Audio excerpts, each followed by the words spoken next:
Some watches tell time, whereas some watches, they tell a story. But then there are watches that flip with the story on its head. Literally, imagine a design born from necessity, where a watch wasn't just worn, it was protecting by turning it inside out.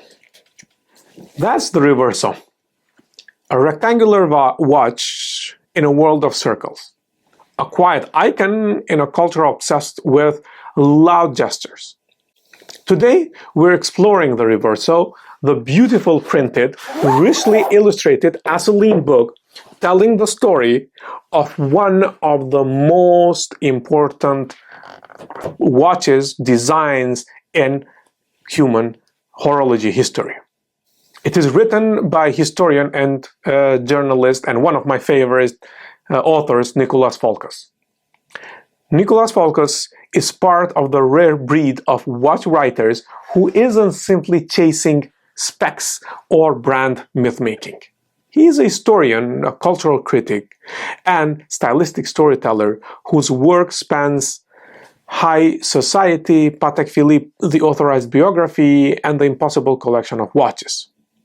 That background matters here because Reverso isn't just tracing the watch's technical development, it is placing the Reverso in a design history, cultural rhythm, and human gesture. The way Art Deco, individuality, and social practice converge on a wrist. This book isn't a manual, it is a conversation between the object and the context, and Foulkes is its translator.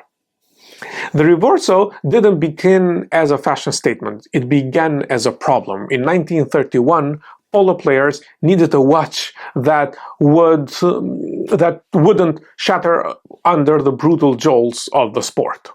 Protecting the crystal was practical, and the solution was elegant. A case that could flip around, placing the solid metal back toward harm and keeping the dial safe. This mechanical answer to a real-world problem is in the heart of what the author presents in this book. A design born from sport, but whose language feels more architecture than athletic. It's a detail you can feel when you hold the physical book. Recliner pages for a recliner watch with a typeface and spacing that feels like Art Deco rhetoric made to manifest. Foulkes frames the Reverso as more than a clever mechanism. He places it squarely into the Art Deco movement, where geometry signaled modernity, balance, and mathematical elegance. Rectangles weren't a compromise then, they were an aesthetic argument. A rectangle is stable, rational, balanced, values that subtly reflected the cultural movement between the world wars. And by giving that rectangle a movement, a pivot, and a turning point, the Reverso became a symbol of playful precision, still unmistakable on the wrist nearly a century later. So most of the watches are defined by what you see at the first glance. But with the Reverso, the author points out something collectors know very well. The flip isn't gimmicking, it's a utility. And it becomes a canvas for expression. Engravings, enamel scenes, personal memories. It's a conversation between a watch and a wearer that most watches don't facilitate. This is the theme that Foulkes returns to often. Not just what the Reverso does, but how it invites people to participate. Now, Reverso is over 90 years old, and that longevity is central to the book's argument that we have. Good design doesn't age because it was complete at birth. And what Foulkes does beautifully is show how Reverso evolved without losing its core grammar.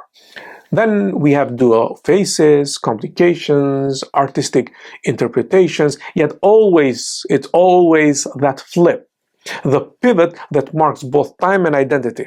And it doesn't scream for attention, it invites attention. While this book isn't an academic cultural treatise, the author gently threads in social texture. The Reverso's rectangle is less about fashion and more about rationality. That its dual phase can reflect dual life modes, the serious and the playful ones.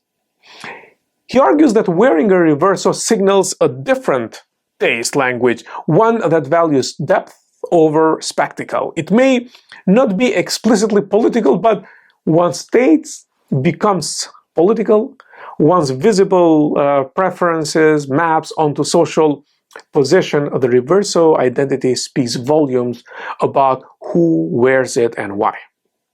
Beyond design and history, the book includes personal touches, anecdotes about how owners have made their Reversos unique in their own way.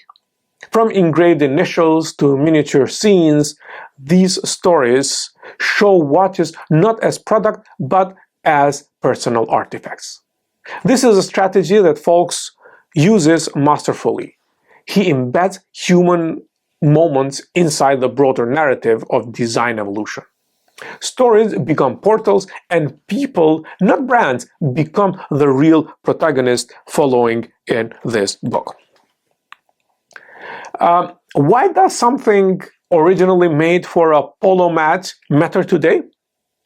Well, Nicholas doesn't give a simple answer. Instead, he suggests that the Reverso works because it is paradoxical, both intellectual and playful, classic and adaptable, restrained and expressive. It's a dialectic, not a single statement, and that makes it endlessly interesting. Here's what sticks with me in this book. Most watches want to be seen. The Reverso wants to be engaged with. When you flip a Reverso, you're not hiding the time.